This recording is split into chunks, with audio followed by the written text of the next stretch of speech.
चलिए साहब, समाज शास्त्र का पहला अध्याय जो है सो हिंदी में भी ये कर लेते हैं, ताकि जिनको हिंदी में समझना हो हिंदी में समझ लो। परिचय। समाज शास्त्र एक सामाजिक विज्ञान है जो मानव समाज, सामाजिक संस्थाएं, समूह, परंपराओं, मूल्यों, व्यवहार और संबंधों का वैज्ञानिक अध्ययन करता है। इसका उद्देश्य यह समझना है कि व्यक्ति और समाज कैसे एक दूसरे से जुड़े हैं, एक दूसरे को प्रभावित करते हैं और किस प्रकार सामाजिक संरचना बनती और बदलती है। समाज शास्त्र शब्द की उत्पत्ति दो शब्दों से हुई, समाज सोसाइटी और शास्त्र साइंस या स्टडी। फ्रांसीसी विचारक ऑगस्ट कॉम्टे ने सबसे पहले इस शब्द का प्रयोग किया था। इसे समाज का वैज्ञानिक अध्ययन कहा। समाज शास्त्र का स्वरूप। समाज शास्त्र एक अनुभव आधारित, एम्पिरिकल तथा विश्लेषणात्मक एनालिटिकल विषय है। यह न केवल यह बताता है कि समाज में क्या हो रहा है, बल्कि यह भी विश्लेषण करता है कि ऐसा क्यों हो रहा है।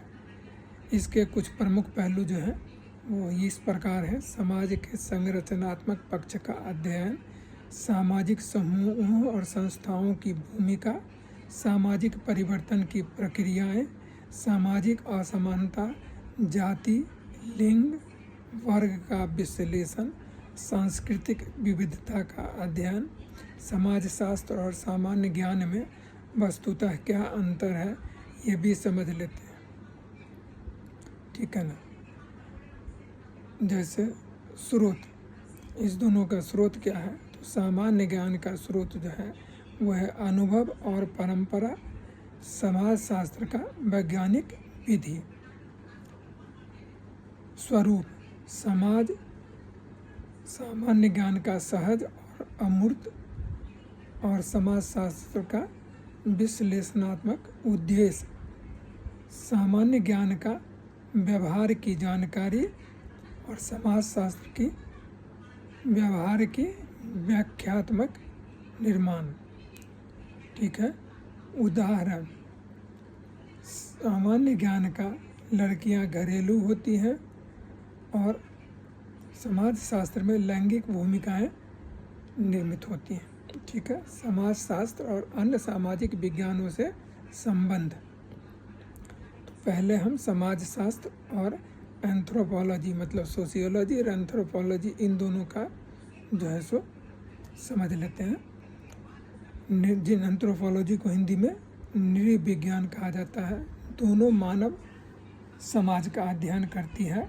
नृविज्ञान आदिवासी और पारंपरिक समाज पर केंद्रित होता है, जबकि समाजशास्त्र आधुनिक समाजों पर। राजनीति विज्ञान और समाजशास्त्र यह सत्ता, सरकार और राज्य की संस्थाओं का अध्ययन करता है। समाजशास्त्र राजनीति को सामाजिक प्रक्रिया के रूप में देखता है। अर्थशास्त्र यह आर्थिक व्यवहार का अध्ययन करता है, जबकि समाजशास्त्र अर्थव्यवस्था को एक सामाजिक संस्था के रूप में देखता है। मनोविज्ञान यह व्यक्ति के मनोवैज्ञानिक व्यवहार का अध्ययन करता है। समाजशास्त्र सामूहिक व्यवहार पर ध्यान देता है। समाजशास्त्र के मूलभूत सिद्धांत, इसमें पहला जो है वह सामाजिकरण, जिसको कि सोशलाइजेशन कहते हैं।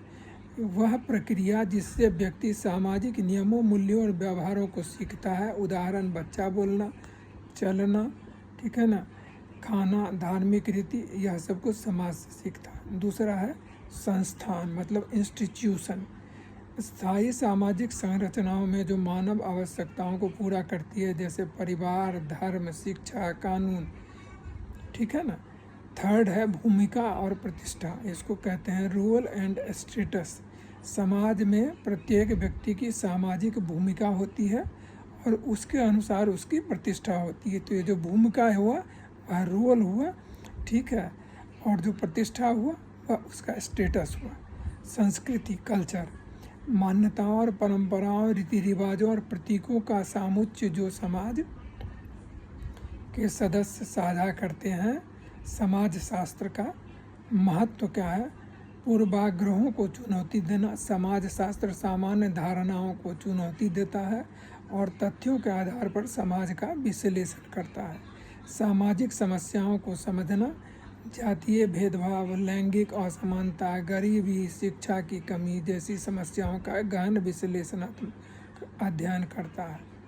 ठीक है।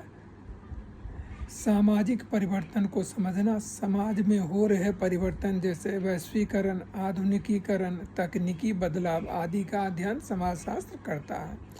नीति निर्माण में योगदान, सरकार जब नीतियां बनाती है तो समाजशास्त्र के शोध और डेटा उपयोग करती है, जैसे जनसंख्या नीति, शिक्षा नीति इत्यादि। ठीक है। उसके बाद अब हम आते हैं प्रमुख समाजशास्त्रियों के विचार।